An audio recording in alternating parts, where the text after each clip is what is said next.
Hello guys, welcome to the channel code easy. और आज हम बात करेंगे अपने अगले डेटा स्ट्रक्चर की, जिसका नाम है सेट।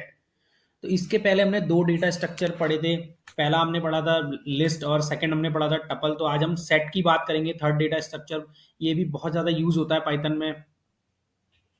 तो चलो देखते हैं यार कि एक सेट अगर हमें क्रिएट करना हो तो हम कैसे सेट को क्रिएट करेंगे। तो मैं एक वेरिएबल ले लेता हूँ एस। ठीक है, तो सेट क्रिएट करने के लिए क्या होता है बेसिकली, तो ये करली ब्रैकेट के अंदर आइटम्स को रखता है। तो अगर हमें सेट क्रिएट करना होगा तो सेट कीवर्ड यूज करेंगे और इसके थ्रू एक एम्प्टी सेट हम क्रिएट कर देंगे इस तरह से।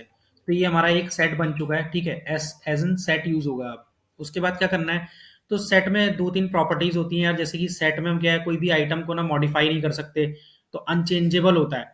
ऐड हम कर सकते हैं किसी आइटम को, नए नया आइटम अगर हमें ऐड करना है तो वो हम कर सकते हैं। लेकिन हम किसी ऑलरेडी एडेड जो आइटम है उसको अगर हमें मॉडिफाई करना है तो वो मॉडिफाई हम नहीं कर सकते इसके अंदर।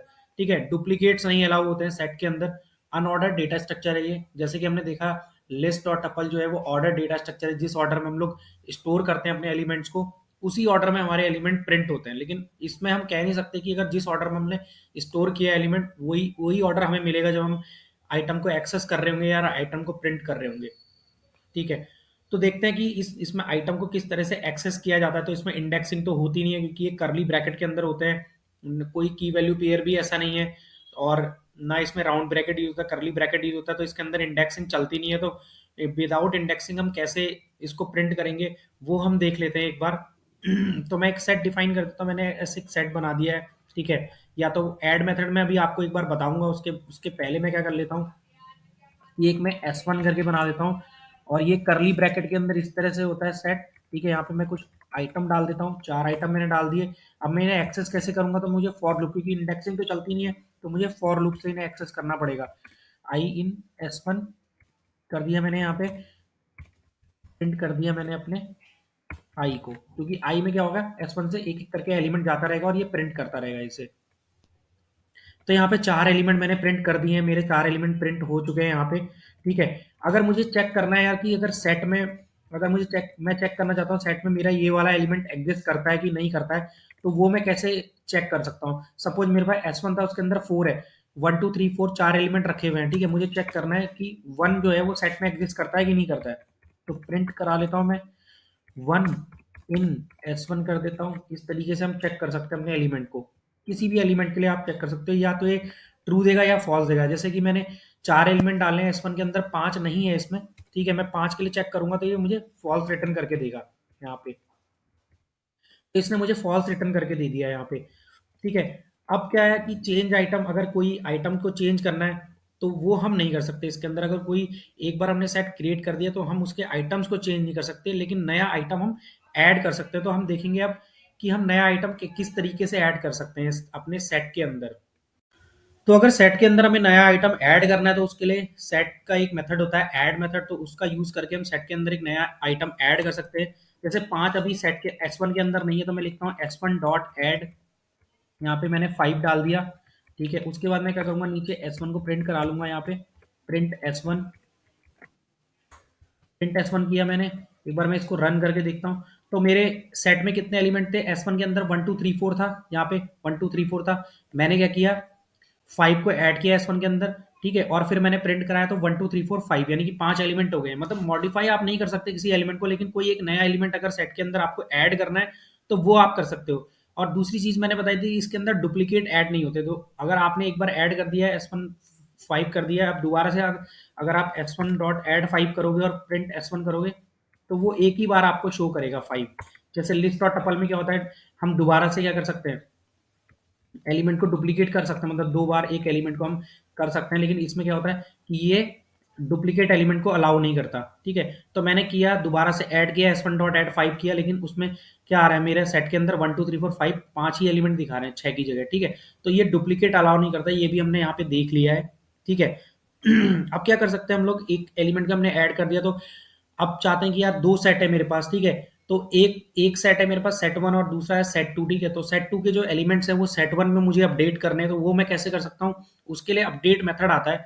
तो मैं 2 सेट बना लेता हूँ एक बार। ठीक है, मैंने बना लिया S1, यहाँ पे बना लिया। ठीक है, S1 में मैंने कुछ एलिमेंट डाल दिए 1 2, और मैंने एक बना लिया S2, इसके अंदर भी मैंने कुछ एलिमेंट डाल लिए 3 4। ठीक है, तो अपडेट मेथड क्या करेगा, S1 के अंदर मुझे S2 के एलिमेंट डालने, तो S1 डॉट अपडेट लिख दो S2। उसके बाद इसे प्रिंट करा लेंगे हम, प्रिंट S1 कर देता हूँ, तो मेरा आउटपुट आएगा 1 2 3 4। यहाँ पे 1 2 3 4 मेरा आउटपुट आ गया, यानी कि अपडेट मेथड के थ्रू हम एक सेट को दूसरे सेट से अपडेट कर सकते हैं। ठीक है, दूसरा तरीका क्या है कि कोई मेरी लिस्ट है, ठीक है, लिस्ट के अंदर के भी एलिमेंट आप चाहते हो कि यार मेरे सेट के अंदर आ जाएं, तो वो कैसे कर सकते हैं, वो भी हम इसके थ्रू कर सकते हैं। मैं करके दिखाता हूँ।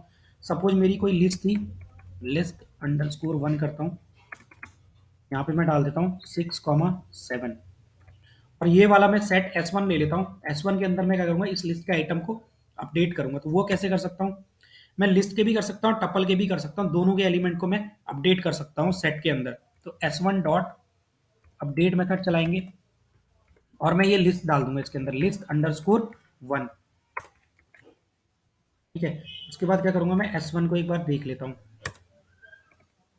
प्रिंट करा के, प्रिंट S1 S1, और यहाँ पे तो मैंने अपडेट किया था, इसको एक बार के लिए बंद कर देते हैं। ठीक है, तो मेरा आ गया 1 2 6 7, यानी कि अपडेट मेथड के थ्रू मैं किसी लिस्ट के एलिमेंट को भी अपडेट कर सकता हूँ। अब हम देखते हैं यार कि रिमूव अगर कोई एलिमेंट करना हो हमको, तो मैं रिमूव कैसे करूंगा किसी एलिमेंट को। तो उसके लिए पहला मेथड आता है रिमूव मेथड। ठीक है, तो वो हम देखते हैं कि रिमूव मेथड कैसे यूज करते हैं। चलो यार देखते हैं एक बार रिमूव मेथड का। ठीक है, तो मैं सेट पुराने वाला ही ले लेता हूँ, ये वाला सेट ले लेता हूँ मैं जो ऑलरेडी मैंने बनाया हुआ है S1, या एक नया सेट बना लेते हैं।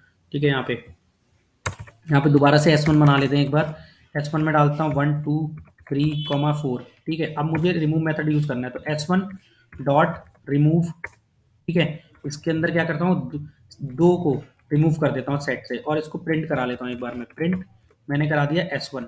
ठीक है, और दूसरा एक और मेथड होता है इसके अलावा, एक बार ये रन करके देख लेते हैं। तो मेरा 2 यहाँ से रिमूव हो गया है, 1 3 4 आ गया। तो रिमूव मेथड से भी क्या कर सकते हैं, किसी एलिमेंट को हम सेट के अंदर से रिमूव कर सकते हैं। दूसरा क्या है मेरे पास, दूसरा मेथड है मेरे पास डिस्कार्ड मेथड। ठीक है, तो इन दोनों में डिफरेंस क्या है, अगर रिमूव मेथड आप चलाओगे और कोई वो जो एलिमेंट जिसको आप रिमूव कर रहे हो वो एग्जिस्ट नहीं करता, तो ये रिमूव मेथड क्या करेगा, आपको एरर देगा। ठीक है, but in case of discard, discard अगर आप चलाते हो और एलिमेंट एग्जिस्ट नहीं करता आपके सेट में, तो ये कोई भी एरर नहीं देगा। ठीक है, तो ये डिफरेंस है इन दोनों में। तो इनके यूज केस के हिसाब से आप इनको यूज कर सकते हो। तो चलो मैं S1 डॉट डिस्कार्ड चला लेता हूँ, और कौन सा एलिमेंट रिमूव करते हैं, हम 1 रिमूव कर देते हैं। ठीक है, इसको मैं अभी के लिए बंद कर देता हूँ और यहाँ पे प्रिंट करा लेता हूँ, प्रिंट S1। ठीक है, रन करके देखते हैं इसको। तो 2 3 4 आ गया, यानी कि 1 मेरा डिस्कार्ड हो गया इसके अंदर से। ठीक है, अब मैं देखता हूँ यार ये एरर वाली जो चीज़ मैं देख रहा था, इसके अंदर मैं डालता हूँ 5। तो 5 मेरा जो है वो सेट के अंदर नहीं है, तो सेट के अंदर एग्जिस्ट नहीं करता, और मैं 5 को डिस्कार्ड करता हूँ। तो देखते हैं कि जो मैं बोल रहा था भी एरर आती है कि नहीं आती, वो हम देख लेते हैं। तो इसने कोई भी एरर नहीं दी है। लेकिन अगर मैं यहाँ पे रिमूव चलाऊंगा, ठीक है, और S1 डॉट रिमूव 5 करता हूँ, रिमूव चलाता हूँ, तो यहाँ पे क्या है, इसने एरर थ्रो कर दी कि की एरर है, 5 एग्जिस्ट ही नहीं करता आपका सेट के अंदर। तो ये डिफरेंस था रिमूव और डिस्कार्ड के अंदर। ठीक है, कि डिस्कार्ड में कोई भी एरर नहीं देगा और रिमूव क्या है, आपका एरर देगा अगर आइटम एग्जिस्ट नहीं करता। तो एक और मेथड होता है रिमूव करने के लिए। ठीक है, पॉप मेथड है, ऑलरेडी हम लोग डिस्कस कर चुके हैं, लिस्ट के साथ हमने डिस्कस किया था पॉप मेथड को। तो पॉप क्या करता है, सेट में लास्ट आइटम को रिमूव कर देता है। लेकिन क्या है कि यार सेट के जो एलिमेंट होते हैं वो अनऑर्डर्ड होते हैं, लेकिन हम ये नहीं कह सकते कि लास्ट वाला जो एलिमेंट है वो कौन सा होगा। ठीक है, तो चौथा एलिमेंट जैसे मैंने सेट में डाला है, तो जब आप इसको पॉप कर रहे होगे तो ये श्योर नहीं है कि ये चौथा ही एलिमेंट आपका रिमूव करके देगा, ये कोई भी एलिमेंट रिमूव कर सकता है, क्योंकि सेट जो है वो अनऑर्डर्ड होता है। ठीक है, तो एक बार इसको देखते हैं, पॉप को पॉप कराता हूं मैं। S1 डॉट पॉप किया मैंने। ठीक है, इसमें एलिमेंट नहीं डालेंगे हम लोग, एलिमेंट नहीं डाल सकते इसमें, पॉप कर दिया मैंने यहाँ पे S1 डॉट पॉप, और S1 को प्रिंट कर लिया। ठीक है, यहाँ से मैं रिमूव वाला कमेंट कर देता हूँ एक बार के लिए, और इसको रन करके देखते हैं। तो मैंने पॉप किया, इसने कोई भी एक एलिमेंट रिमूव कर दिया यहाँ से। ठीक है, तो इसने one one I think remove कर दिया यहाँ से। ऊपर कोई मैंने पॉप तो नहीं लगाया हुआ है। S1 की जगह मैं ना यहाँ पे कुछ दूसरा ले लेता हूँ, S2 इक्वल टू 1 2 3 4। ठीक है, फिर S2 डॉट पॉप करता हूँ मैं। तो ऐसे अगर जैसे हम देख रहे हैं पॉप करने पे इसको 4 डिलीट करना चाहिए था। ठीक है, यहाँ से 4 हटाना चाहिए था। तो देखते हैं क्या ये हटाता है। यहाँ पे प्रिंट में मैंने S1 लिखा है, यहाँ पे S2 होगा। ठीक है, अब एक बार रन करते हैं इसको। तो इसने क्या हटा दिया, इसने 1 हटा दिया, कोई भी ये रैंडम एलिमेंट हटा देता है यहाँ से। तो हम ये कह नहीं सकते पॉप के केस में कि ये लास्ट एलिमेंट को ही रिमूव करेगा। ठीक है, तो ये होता है क्योंकि ये अनऑर्डर्ड होती है, तो इसमें हम बता नहीं सकते।